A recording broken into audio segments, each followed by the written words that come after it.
કોંગ્રેસ ભાજપના નેતાઓનો જમાવડો ત્યાં જોવા મળી રહ્યો છે। આ તરફ દિયોદર ચૂંટણીને લઈ ગેનીબેનના પ્રહાર, કેટલા વાગે ચૂંટણી યોજાશે તેને લઈને વહીવટીતંત્ર મૌન। વહીવટીતંત્ર કંઈ પણ કહેવા તૈયાર નથી। ચૂંટણી અધિકારી હજુ સુધી તાલુકા પંચાયત પણ નથી પહોંચ્યા। દિયોદર તાલુકા પંચાયત પ્રમુખ ઉપપ્રમુખની ચૂંટણી મામલે ગેનીબેને જણાવ્યું કે ચૂંટણી અધિકારી બીમાર છે, 3 વાગ્યા સુધી ચૂંટણી કરવાનું કહે છે। કોંગ્રેસી એક મહિલા સગર્ભા છે, તે ચૂંટણી હોલમાં ગાદલું પાથરી સૂતા છે, જેની તસવીરો અમે આપને બતાવી રહ્યા છે। એક ભાજપની એક કોંગ્રેસની મહિલા સગર્ભા છે।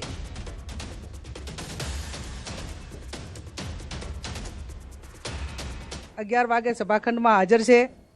મેં 11 વાગે પ્રેસની સમક્ષ કીધું હતું કે ગઈકાલે અમે કલેક્ટરને રૂબરૂ મળીને આ ચૂંટણી અધિકારીના બદલે બીજો ચૂંટણી અધિકારી એ ચૂંટણી કરાવવા માટે કરીને આવે ને એની નિમણૂક કરવામાં આવે, આ વાત અમે ગઈકાલે ધારાસભ્યોની સાથે કલેક્ટરશ્રીને વિનંતી કરી હતી। એમને પણ કીધું હતું કે એ પ્રમાણે અમે કરીશું, પણ ઈરાદાપૂર્વક આજે ફરી જે ચૂંટણી અધિકારી જે ચૂંટણી કરાવવા માટે જેની નિમણૂક કરેલી હતી એ હાજર નથી રહ્યા અને કોઈ કારણ નથી। એમને કીધું કે અમે 3:30 વાગે એમની તબિયત સારી થઈ જાય તો પાછી ચૂંટણી કરાવીશું।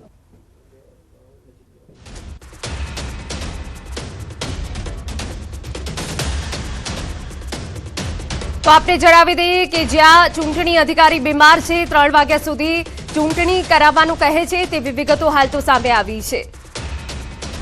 દિયોદર તાલુકા પંચાયતમાં પ્રમુખ ઉપપ્રમુખની ચૂંટણી અંગે ગુજરાત કોંગ્રેસના પ્રદેશ અધ્યક્ષ અમિત ચાવડાએ પ્રહાર કર્યા છે। આવો સાંભળીએ। મારી સરકારને કહેવું છે કે આ કાયદાથી ચાલતું શાસન છે, પણ તમે કાયદાને ઘોડીને પી જાઓ, અધિકારીઓ પર દબાણ કરો અને ત્યાં વાવથરા જિલ્લામાં જે જાણી કરીને આરએસી અધિકારી છે એના ઈશારે આખું તંત્ર કામ કરતું હોય ત્યારે એવા સંજોગોમાં લોકશાહીની હત્યા છે।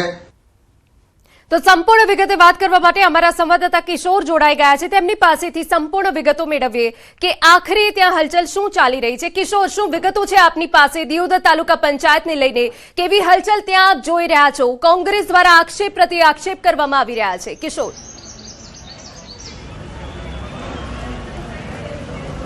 ચોક્કસથી ફરી એકવાર 25 તારીખ બાદ આજે હાઈ વોલ્ટેજ ડ્રામા શરૂ થયો છે। પોલિટિક્સ ડ્રામા અત્યારે શરૂ થઈ ગયો છે। 25 તારીખે જે ચૂંટણી રદ કરવામાં આવી હતી અને 27 તારીખે આ ચૂંટણી રાખવામાં આવી હતી। 11:30 વાગે ચૂંટણીનો સમય આપવામાં આવ્યો હતો। 10:30 કલાકે ભાજપના 10 અને કોંગ્રેસના 12 જે સભ્યો છે તે આવી ગયા હતા।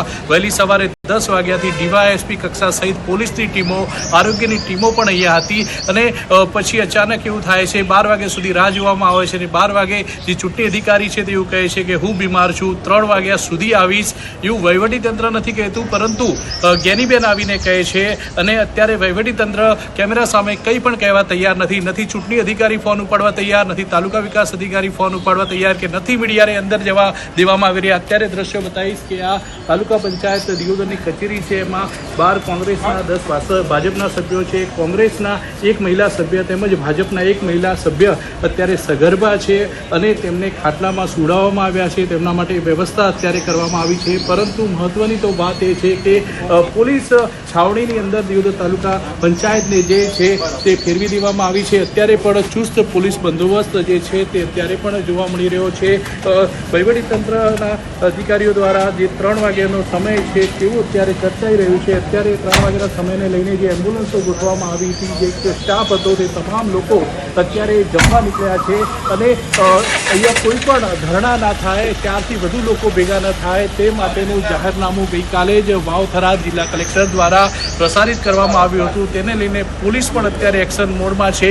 આજુબાજુના 200 મીટરના વિસ્તારની અંદર 4 કે તેથી વધુ લોકો ભેગા થવા નથી દેવામાં આવી રહ્યા અને કોઈ ધરણા ના કરે તેના માટે પણ જે જાહેરનામું બહાર પાડવામાં આવ્યું છે। મહત્વની વાત તો એ છે કે દિયોદર તાલુકા પંચાયતમાં પ્રમુખ ઉપપ્રમુખ માટે કોંગ્રેસ પાસે બહુમતી હોવા છતાં ભાજપ કે આ ખેલ ન કરી જાય તેને લઈને કોંગ્રેસ ચિંતિત બન્યું છે અને કોંગ્રેસના સાંસદ ગેનીબેન ઠાકોર તેમજ કોંગ્રેસના જિલ્લા પ્રમુખ ગુલાબસિંહ રાજપૂત દ્વારા એવા આક્ષેપો પણ લગાવવામાં આવ્યા છે કે ભાજપના ઇશારે જ ચૂંટણી પંચ અને વહીવટીતંત્ર જે છે તે કામ કરી રહ્યા છે। તે ઉપરાંત ગુલાબસિંહે એવો પણ આક્ષેપ લગાવ્યો છે કે અમારા એક સભ્યને ખરીદવા માટે 1.25 કરોડ રૂપિયાની ઓફર પણ કરવામાં આવી હતી। અત્યારે હાઈ વોલ્ટેજ ડ્રામા જે છે તે ચાલી રહ્યો છે। ચૂંટણી આજે યોજાશે કે નહીં તેના પર પણ સૌથી મોટો સવાલ છે. બીજી તરફ જે મહિલા સગર્ભા જે અંદર છે તેને લઈને પણ અનેક સવાલો ઉઠી રહ્યા છે. જો મહિલા સગર્ભાને 27 તારીખ આપવામાં આવી છે પ્રસ્તુતિ માટે, અને જો તેને હોસ્પિટલ ખસેડવાની થાય અને ચૂંટણી અધિકારી જો અહીંયા આવે અને જો ચૂંટણી થાય તો ક્યાંક ને ક્યાંક ભાજપ જે છે તે સફળ થઈ શકે છે આ ખેલ પાડવામાં. બિલકુલ, આભાર તમામ વિગતો બદલ.